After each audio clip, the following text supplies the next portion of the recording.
Ce que ça me fait, c'est dire que nous sommes sur la bonne voie et que ce que nos pères et nos mères ont essayé de faire avec beaucoup de difficultés et que nous aussi on a essayé de faire avec beaucoup de difficultés, mais que ça commence à prendre.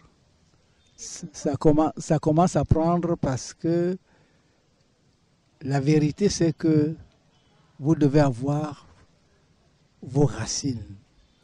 Vous devez être bien assis sur vos terres pour pouvoir faire quelque chose de valable.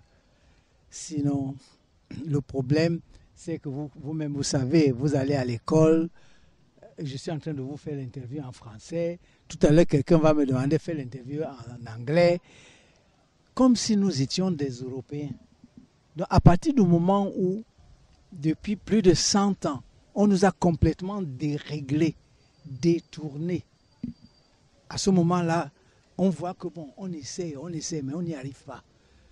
Donc, le travail que nous faisons, moi, depuis l'enfance, et surtout la Fondation Afrique Avenir depuis 30 ans, c'est de secouer les gens, de dire, mais hey, où est-ce que tu vas? Tu dis que tu es anglophone, tu es francophone, mouf, tu mens. Tu es doualaphone, tu es foufouldéphone, etc. Et quand on te dit que tu es bilingue, c'est qu'on te ment. Parce que quand tu parles Yemba, c'est français. Hein? Quand tu parles Batanga, c'est français, c'est anglais. Donc il faut qu'on se ressource et qu'on se dise la vérité, qui nous sommes. Parce que si ton enfant ne sait pas qui il est, il ne peut pas se battre dans le monde. Mais à partir du moment où il sait qui il est, d'où il vient, d'où il puise sa force, sa puissance, là, il peut faire des miracles dans le monde. Et le siècle qui est ce 21e siècle, je crois que beaucoup de gens aujourd'hui ont compris que c'est le siècle de l'Afrique. Mais pour que ce soit le siècle de l'Afrique, il faut que les Africains, c'est-à-dire aient des éléments qui les rendent fiers, pas par orgueil.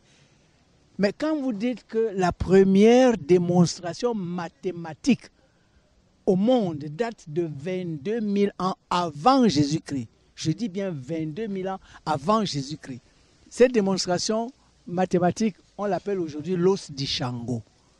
C'est une démonstration mathématique qui vient d'ici, de la République démocratique du Congo. Et il y en a encore d'autres. Vous êtes les pères et les mères de la science mondialement, mais vous ne savez pas. Et vous allez demander, vous croyez que c'est les Français qui doivent vous apprendre, ou les Allemands, ou les Américains, etc. Pourtant, vous êtes la source du savoir. Donc, le travail que je fais, et le travail que Afrique Avenir International fait, c'est dévoiler ces sources du savoir et les mettre à la disposition des Africains et des autres. Parce que les autres aussi ont été mentis.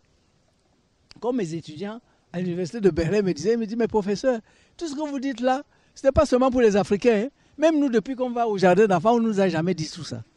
Donc, et c'est pour ça que vous avez vu le conseil d'administration de la fondation, il y a même des Coréens dedans, qui disent que non, nous aussi on veut savoir ces choses-là. Parce que ce n'est pas pour les Africains, c'est pour le monde.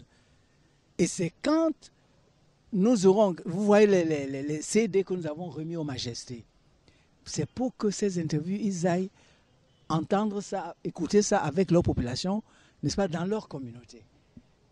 Et je suis sûr que d'ici 5 ans, ces CD seront dans les universités et dans les écoles. Alors, Majesté, quand